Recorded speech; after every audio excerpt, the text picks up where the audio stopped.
And he joins us this morning on the Harbor One hotline. Hey, Bradfo. All right, let's go. You guys, I listen to you every morning. You make me think, right? This is a great thing. You make me think. And so I have also had a delicate breakup. Yes. Okay. With a man named Xander Bogaerts. Yes. Did he quiet quit his relationship? Is that what? Is that sort of like? Doesn't that fit right perfectly? Doesn't? Come on. Yes. That is true. That is true. And also, who's going to the Taylor Swift concert besides me? Oh, Courtney. Oh, Courtney's a huge Swiftie. Spoiler alert: when she comes on stage, I know what she's doing.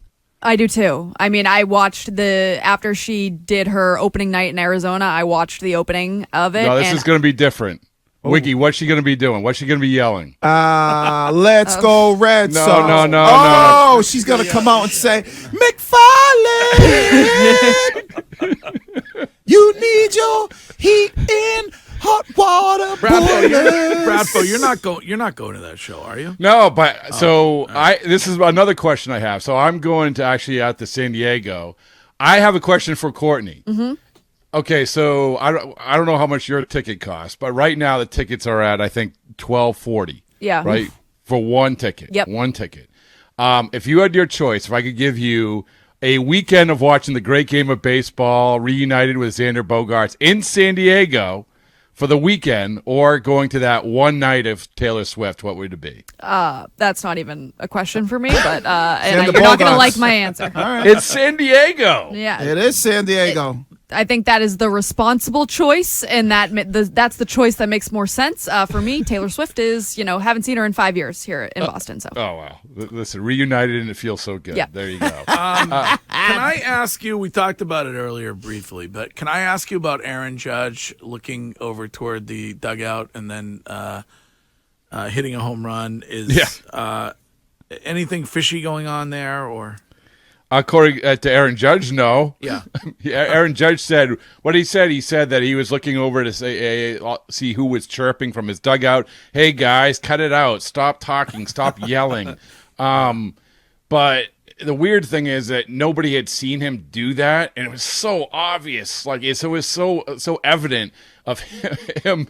First of all, I don't know how someone does that, where you're looking over a completely different direction and then boom, focus on the pitcher and hit like an 800-foot home run. But I think that everything's in play when it comes to this great game of baseball right now. And when it comes to that stuff, I think it's fair to ask, which he was after the game. I'm glad people asked him after the game. But isn't that, though, part of it? Don't you have to do a better job of not giving the signals? Because he's not using any type of technology. He's just well, so here's the thing. If he was peeking back into looking at the catcher or something like that, there's nothing wrong with that. That's the catcher's fault. But he wasn't really looking that way. He was looking, they're saying, into the Yankees dugout, which some people would be suggesting that they're giving him some information off of whatever pitch is coming from the dugout. That's, I don't know if that's allowed, because there's no way that they can get the sign from the dugout other than some way that's not legal. So it's all of it is they're trying to limit this stuff, but as we saw this weekend, like the rules, the technology, everything, it's a total work in progress, and unfortunately it's just leading to a little more and more chaos every day. Bradfo, with Schreiber going down to IR for a bit, it seems, are we going to have an issue when it comes to relievers on this team at a bad time where they're in the skid? Yeah, man, it's not looking good when it comes to the one part of the team which you thought, there you go, that's the part you don't have to worry about. But you have Kenley Jansen, who wasn't good after throwing 110 miles an hour on the day that he got 400 saves. You have Josh Winkowski have his first bad outing in the entire year, and then now you have John Schreiber, who is like a legit guy that you can count on in the seventh and eighth inning. Now he's hurt. The whole thing about this is considering how I was talking last time I talked to you guys. Everything has turned. Like everything that we thought to be know to be true about this team, we don't know anymore. And that's a problem, especially considering that I said that you had to define yourself, you had to figure things out by the time Taylor Swift took the stage on Friday. Bradford, but when you look at like where Red Sox fans are and they're looking at this team, is this a team that can truly contend for the postseason, or is this a team that, because the rest of the American League East is so kind of loaded and everybody's right around the same thing, is it just like, this is what you are, you're probably not going to make the postseason, and you got to be looking more towards the future? A week ago, we would say, no, you're in it. You've proven that you can hang with the big boys. You've won 8 in a row. And I think that they could potentially still be that team. The problem is that, as I said, you had to define yourself. You had to say, we can hang with the big boys. We can compete with anybody. And we're going to prove that by the time we get to the end of May. Because at the end of May, you know what's sitting there? A West Coast trip against 3 really good teams. In the Padres, and the Angels, and the Diamondbacks. They don't all have necessarily great records, but they're really good teams. And the team you're playing now is a really talented team that a lot of people thought was going to be one of the best teams in the American League. So you have to prove yourself out of the gate. You have to, enough of this, oh, well, it didn't work out in the 9th inning for a couple days, and now you hit the sort of a clunker on Sunday night because Tristan Casas was talking about trees being mic'd up. And then last night, well, is this a letdown? No, you got to start winning games because everybody else is winning games. And as you point out, everybody else has a case to be in the playoffs just as much as you do. Speaking of being mic'd up during the game, do the players like it? We were talking about it earlier. I like it. Wiggy can't stand it. Do the players like it? The players like it. For me, it's uncomfortable especially when you're in a position that's close to the action as much as a first baseman is. Like they did it last year with Dahlbeck, and it was sort of uncomfortable. It's when Tristan Casas, who's a great interview, a really unique guy, great guy to talk to, but when he's talking about things that are pretty heavy, like his mom, why you're trying to get ready for a play, that's sort of weird. Now, I'll say all of that, and we can't be hypocrites. The baseball, we've said this before, that baseball is at a point where you got to do some Hail Marys. You have to reel in the next demographic. And so we can't be hypocrites and say, oh, don't do this or don't do that. You have to try things like that. And to answer your question, the players like it. It's good for their brand. I mean, let's be honest. Well, for a lot of these guys, that's an important thing. I think but they also like to have fun. And for them, this is fun.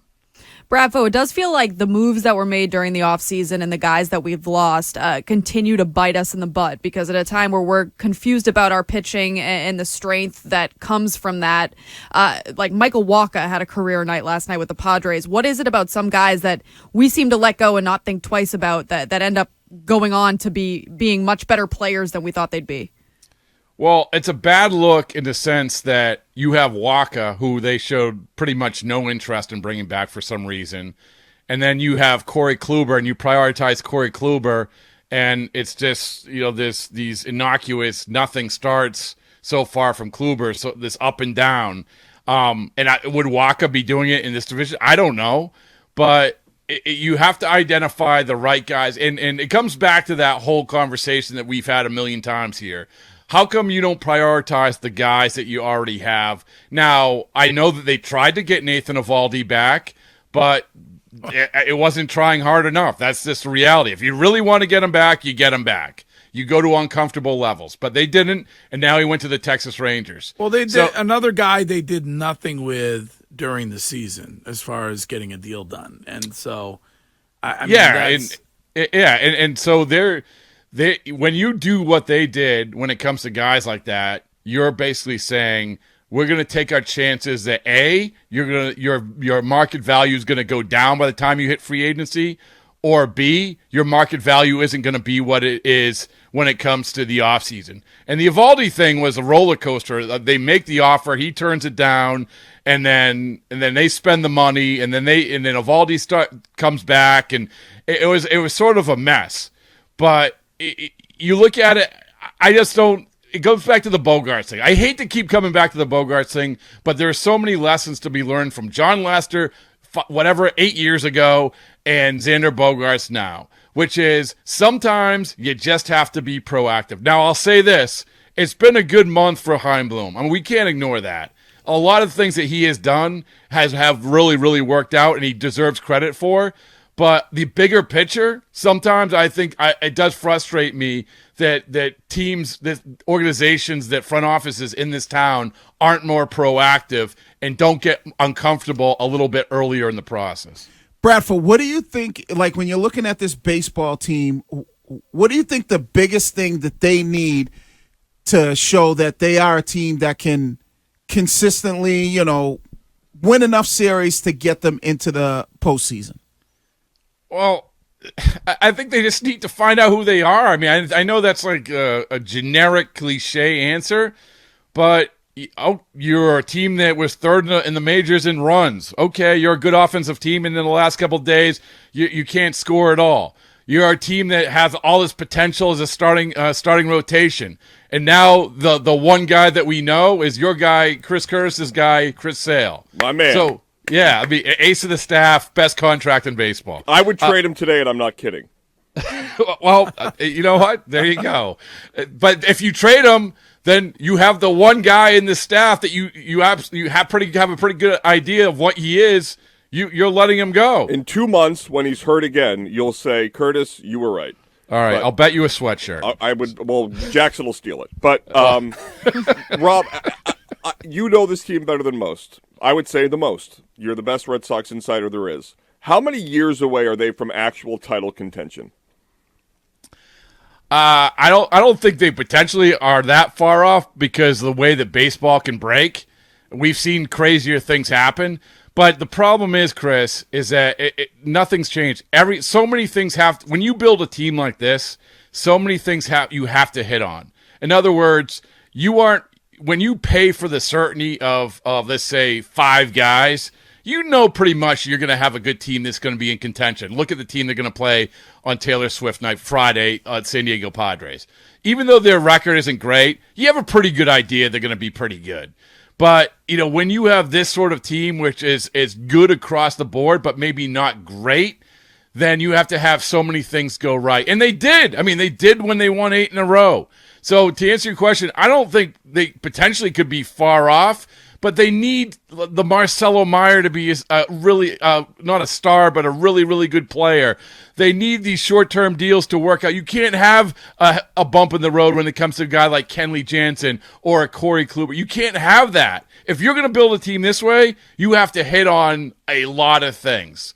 And you know what? Maybe they can, but so to answer your question, they can, but it's going to be a little bit more difficult than maybe it has in years past. All right. Well, if there is one thing that we can all agree on, it is that baseball isn't boring. Mm-hmm. And right there is the host of that podcast, Rob Bradford. Bradford, thank you. And by the way, great sweatshirts, great Greg Hill Roadshow sweatshirts. I saw them. Ooh, would you like one? I would like one, and I do have a question. You talk about women liking the bad boys. Yep. I want to know if Jackson likes being the bad boy of someone who stole a sweatshirt.